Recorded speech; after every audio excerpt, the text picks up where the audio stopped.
اللہ پاک کے پیارے پیارے آخری نبی محمد عربی صلی اللہ علیہ وسلم کی شہزادیوں میں سے آپ کی سب سے پیاری لاڈلی شہزادی حضرت سیدتنا فاطمۃ الزہرا رضی اللہ تعالی عنہا ہیں۔ آپ رضی اللہ تعالی عنہا کے کئی القابات کتابوں میں لکھیں۔ آپ کو عابدہ زاہدہ بھی کہا جاتا ہے۔ آپ کو سیدۃ النساء اہل الجنہ یعنی جنتی عورتوں کی سردار بھی آپ کو القابات عطا ہوئے۔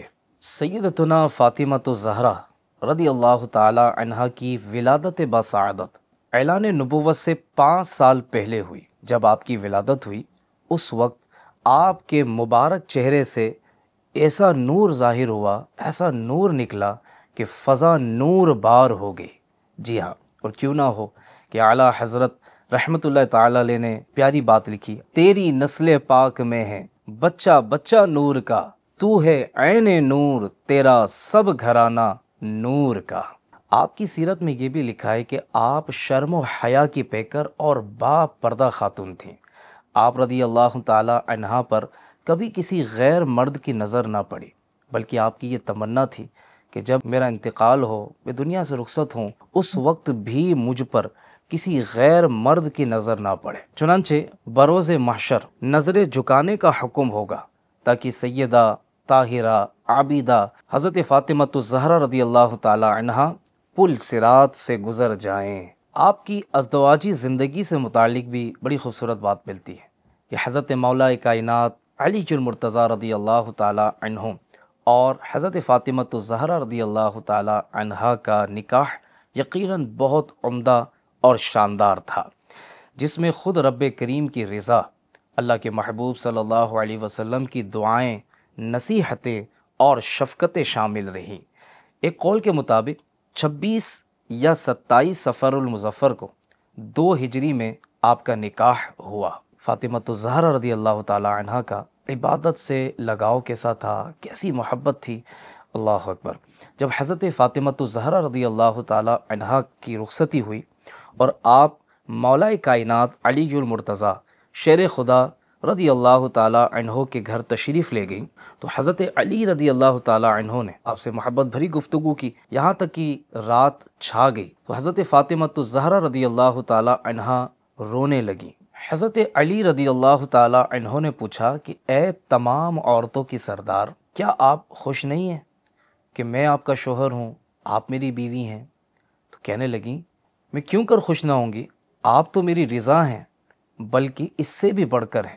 میں تو اپنی اس حالت اور معاملے کے بارے میں سوچ رہی ہوں کہ جب میری عمر پوری ہو جائے گی اور مجھے قبر میں داخل کر دیا جائے گا، آج میرا عزت اور فخر کے بستر میں داخل ہونا کل قبر میں داخل ہونے کی مانند ہوگا۔ آج رات ہم اپنے رب عز و جل کے حضور کھڑے ہو کر عبادت کریں گے۔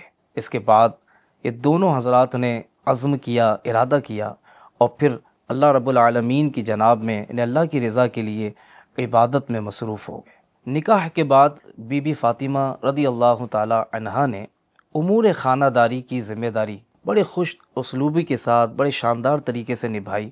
ہر طرح کی مشکلات پر صبر کا دامن ہاتھ سے جانے نہ دیا۔ وہیں آپ کو اگر ہاتھ میں چکی پیستے ہوئے نشان پڑ جاتے یا پانی بھر کر لانے کی وجہ سے مشقتیں اٹھانی پڑتی، اس کے بعد بھی آپ نے ازدواجی زندگی کا سفر جو ہے وہ صبر و شکر کے ساتھ طے کیا، کسی پہ شکوہ نہیں کیا، شکایت نہیں کی۔ یہاں پر اسلامی بہنوں کے لیے بھی بڑے مدنی پھول ہیں کہ اگر گھر میں کچھ آزمائش آ جاتی ہے، کوئی تکلیف آ جاتی ہے، کوئی پرابلم آ جاتی ہے یا ضرورتیں پوری نہیں ہوتی تو بعض مرتبہ وہ شکوہ شکایت کا انبار لگا دیتی ہیں، اور بعض مرتبہ اسی وجہ سے اپنے شوہر کے ساتھ لڑائی جھگڑے ہو رہے ہوتے ہیں اور مسائل ہو رہے ہوتے ہیں، یہاں تک کہ گھر جو ہے وہ ٹوٹ پھوٹ کا شکار ہو جاتا ہے۔ لہٰذا اگر صبر و شکر کا مزاج ہوگا، انداز ہوگا تو گھر چلے گا، نہ صرف چلے گا بلکہ گھر امن و سکون کا گہوارہ بن جائے گا۔ سیدہ فاطمۃ الزہرا رضی اللہ تعالی عنہا کی سیرت میں بہت کچھ ہے، آپ کی عبادتیں، آپ کی ریاضتیں، آپ کے نیک اعمال، امت کے لیے دعائیں کرنا، ساری رات قیام کرنا، عبادتیں کرنا، ذکر و اذکار کرنا، اور تسبیح فاطمہ کا واقعہ تو بڑا مشہور ہے، آپ نے سنا ہوگا یہ سب کچھ ہونے کے ساتھ ساتھ آپ اپنے گھر کی ذمہ داریاں نبھانے میں بھی آگے آگے تھیں، جیسا کہ ابھی ہم نے سنا۔ اللہ کریم ہمیں ان کی برکتوں سے مالا مال فرمائے۔ آپ صلی اللہ تعالیٰ علیہ وسلم کے ظاہری پردہ فرمانے کے بعد حضور کی یاد و فراق میں بے چین رہا کرتی تھی۔